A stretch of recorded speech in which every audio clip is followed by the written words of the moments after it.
Now, an accident involving a broken window has landed a seventh-generation circus performer in a Queensland hospital. But luckily for the professional clown, the facility had just received equipment which actually helped to save his arm and his career.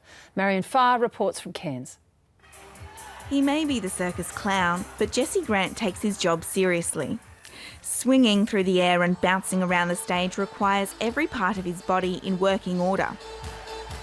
I hang from the roof, I swing on the trapeze, I do the Wheel of Death. So finding himself in surgery a week before opening night was not what the physical comedian had planned. He'd sliced his arm on a window, severing muscles, tendons and 2 major arteries.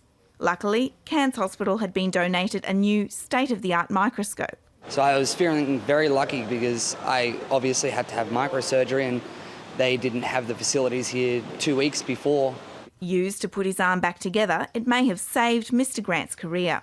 He's the first patient to use the $400,000 microscope, the second of its kind in Queensland. It can be high-risk surgery or certainly, technically demanding surgery, and by having this microscope, it means that we now have the ability to do that in a much better way. It was a timely donation by the Far North Queensland Hospital Foundation, which has raised more than $18 million for the hospital in 2 decades. We really want the hospital to be accredited to become a tertiary hospital.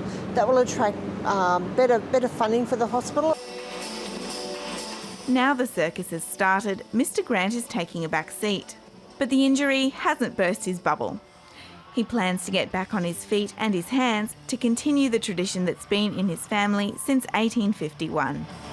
Marian Faa, ABC News, Cairns.